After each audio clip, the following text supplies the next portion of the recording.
Hello beloveds, welcome to my channel where spirituality meets style. I am Zai'Moy, goddess and spiritualista. My channel focuses on spirituality, style, and travel, amongst a variety of different topics such as self-love, mastering thyself, personal development and growth, energy, intentional living, abundance, financial freedom, and as I evolve, my channel will as well, along with the topics. So if any of the things I mentioned thus far has piqued your interest, your support would be greatly appreciated. My channel is still very new, so be sure to subscribe and view my other videos that I have so far. It has been a while since I last uploaded due to personal life changes. I was in the midst of moving, so finally I'm now settled in enough to where I'm ready to start making videos again. Just to provide a little background on myself, I love learning and researching new information. I read a lot, so I look forward to sharing book reviews in the near future. Also, I am in school for fashion styling and currently enrolled in cosmetology school to obtain my esthetician's license in 2020. I am also in the process of getting training in Reiki and later doula. With that being said, I basically just shared a snippet of what I'm looking forward to in 2020. And in this video, I want to discuss the importance of getting ready for not only a new year, but a new decade and a new era to come. I'm going to be discussing spiritual cleansing and spiritual protection and what that looks like in regards to your body, your mind, your spirit, your home, your workplace, and any other space you dwell in a lot of the time. Both spiritual cleansing and protection are imperative in order for you to have that 2020 vision, clarity, and overall spiritual alignment in this new year, new decade, new era to come. We are not human beings on a spiritual journey, but spiritual beings having a human experience. And so both spiritual cleansing and spiritual protection are important in order for you to usher in your heart's desires, whether that be to obtain more love, success, health, business ideas, prosperity, abundance, etc. Implementing good practices and rituals for both spiritual cleansing and protection will prepare you to hit the ground running come January 1st. Now, side note, I am aware of the true new year beginning in spring, so whether you resonate more with the new year in January or spring, it's up to you. So spiritual cleansing and protection for me is a way of life and a daily intentional practice. Negativity comes in many forms, so what are you doing to spiritually protect yourself, your family, your energy, your peace? We are all dealing with all types of different energy all day, every day. Both spiritual cleansing and protection are necessary in raising your vibration, increasing your awareness, and personal magnetism. And cleanliness is next to godliness. Something I like to always keep in mind. Cleanliness is next to godliness. And spiritual cleansing is healing. And like the old saying goes, out with the old and in with the new. As we transition into this new year, it's time to cleanse, detox, and declutter our lives. A major key I want to emphasize under spiritual cleansing are spiritual baths. A spiritual bath is an ancient practice used to raise your vibrational level. A spiritual bath is not the same as a regular bath. It's not for the purpose of cleansing like an everyday shower. Rather, it is to attract things that you desire, such as love, prosperity, success, etc. It's replacing undesirable energy with desirable energy. Personally, when I'm prepping for a spiritual bath, I cleanse my home, my bathroom, I do a floor wash, usually with some Florida water or other herb-infused washes. Floor washes are extremely essential in your spiritual cleansing as well. Floor washes are really good to draw in positive influences and things that you desire, such as prosperity, and it can repel negativity. And it all depends on the ingredients you use in the floor wash. Now, a floor wash is also a good ritual to have in place for protecting your space. Okay, so back to spiritual baths. When I'm prepping for a spiritual bath, I cleanse my home, my bathroom, I do a floor wash. I also smudge my home and my body with a smoke cleanse of some sage and Palo Santo. I light incense and candles. Then I'll take a shower first. And while I'm showering, I like to visualize the water just literally washing away all my worries, my anxieties, my fears, and visualize what I'm ultimately manifesting. I'll also use this time to pray, meditate, do some deep breathing, say my I am affirmations, and then after my shower, I'll clean my tub, fill it with some warm water, and then I prep some herbs, some anointing oils, and other ingredients in like a glass bowl. And then once my tub is done filling up with water, I'll add my ingredients in the tub. So most times for my spiritual baths, I am focused on self-love, prosperity, or protection. So for a self-love bath, I love adding like rose petals and honey. And so I have to make a future video going more in depth on what my spiritual baths look like and the ingredients I use. During the bath, I use this time to be present in the moment. Once again, I say my affirmations based on the type of spiritual bath that I'm doing. If I'm doing like a self-love bath, I will say affirmations of self-love. And also, most importantly, during this time, I express gratitude for who I am, what I have, and what is to come.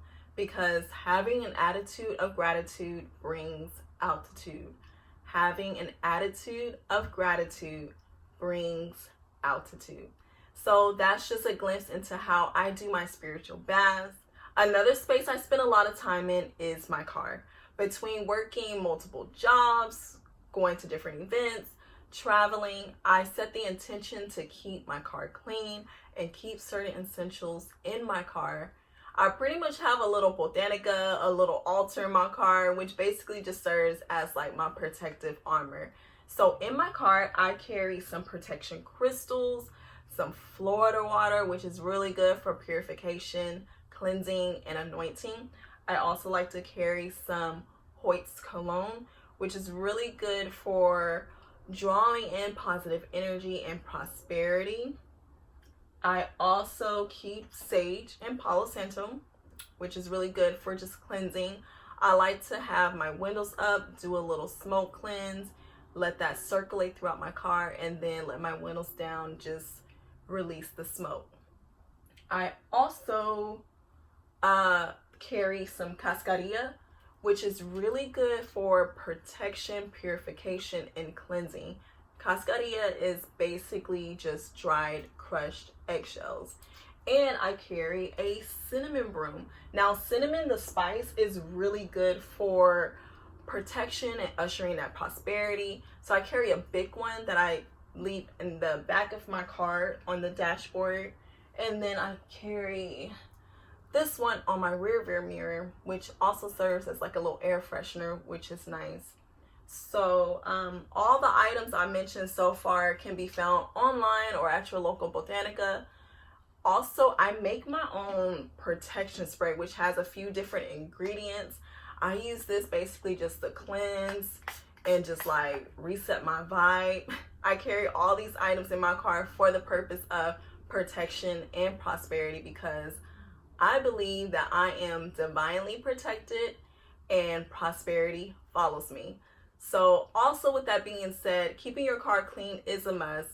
Being a good steward of what you currently own is important, and it ultimately invites your desires and more. Treat what you own like it's luxury, despite if it is or not. You'll know how to appreciate the luxury version much more. It's all about having the right mindset. Another space I consider sacred is my wallet, which is a no-brainer because I love to keep abundance flowing in easily and effortlessly. I like to keep my wallet clean of old receipts and anything else that's useless. So on a weekly basis, I do a smoke cleanse with my sage and Palo Santo. I anoint my credit cards and debit cards regularly with my different anointing oils. I have oils that I use for the purpose of ushering in more success, business ventures, business ideas, etc. And as I mentioned earlier in the video, cinnamon, the spice, is really good for just ushering in prosperity. So I like to keep a little cinnamon stick along with some coins inside of the zipper part of my wallet. I also keep a bay leaf, which is really good, again, for prosperity and protection and success. Lastly, I like to keep some prosperity crystals like green jade or some pyrite in the zipper part of my wallet as well. Another tip I want to share for manifesting while we're on the part of the wallet is using personalized checks to bring in something you desire. I got the idea originally from watching an interview with Oprah and Jim Carrey about the law of attraction. Be sure to check out that video on YouTube. It's a really good video. And basically, Jim Carrey just talks about how he visualized, believed, and put in the work and manifested his dreams. So recently, I visited my bank, got some personalized checks, and basically what I'm planning to do is write the check out to myself for the very thing that I am wanting to manifest. And then I'm going to date it about 6 months from now. I'm also got a paid in full stamp that I'm going to stamp the check with, and then I'm going to carry that check for that period of time. So for example, let's say if I was wanting to like manifest a new car, which is something I'm not really wanting to do at the moment, but let's say I wanted to manifest a new car. So what I would do is write out the check and be as descriptive as possible with the amount that the car is going to be, and then date it 6 months from now, and then stamp it, paid in full. And really, this is going to help to make it like more realistic, and overall it helps with visualization. And then I'm going to keep that check in my wallet, and basically it's going to serve as a reminder of what it is that I'm working towards and what I'm aligning myself with in order to attain in the physical realm, because I'm already going to believe that I have it in the spiritual realm. And remember, you have to mix faith with action in order to manifest your dreams. Visualization plus belief in yourself plus action is key. Another tip, anytime I need to circulate money, anytime I need to spend money, I like to say a prayer. And that is, as my money goes out, money comes in triple the amount, under good grace and perfect ways, with harm to none. It's actually a much longer prayer that I pray that I'll have to share at a later time. So I also do my best to avoid saying the word spend, because to me it just sounds like a total loss. So I choose to say circulate. It's just more powering, I guess. Speaking of the power of words, detox your vocabulary in 2020. There are definitely some words that should not be a part of your vocabulary, because you are literally casting spells and creating your reality with the words you speak. And when I'm expressing love to my loved ones, for example, I say I love you to life. And I don't say that opposite word, that D word. So I really just kind of cover some basics on spiritual cleansing and protection. Now, I can't forget to mention cleansing also includes detoxing your body. For many, this would include eliminating dairy, meat completely, and fasting. So that's ultimately up to you. Also, detoxing your life from toxic people and those that aren't adding value to your life. Being wise about who you share your energy with and who you invest your time in. So with the new year 2020 approaching, you really want to make sure you implement a lot of these practices in your life now to build that momentum so that, like I said earlier, come January, you hit the ground running and you are prepared, you are cleansed, and your aura is popping. That's all I have for now. There's definitely more information I want to share, and I will do so in a different video. I'm currently filming this video a few days before January. I originally filmed it on Christmas Day and I did not like how the footage was turning out, and then my camera stopped working and I was like, nope, I'm gonna get through this. So yes, definitely please share your comments below and your thoughts. If there is a specific topic you want me to go more in depth on, please share so in the comments below. Also, before I go, I got some books for Christmas from my amazing dad that I can't wait to share. I've been wanting these books for quite a while. So I got The 4 Spiritual Laws of Prosperity, Working with Emotional Intelligence by Daniel Coleman, and Think and Grow Rich by Napoleon Hill, and The Science of the Mind by Ernest Holmes. I'm really excited to read this one. It's probably gonna take me a while to finish because I'm gonna be taking notes and everything. So that's all I have for now. I hope you learned something. Share what you do, your practices, your rituals in the comments below, and I will see you next year. Much love.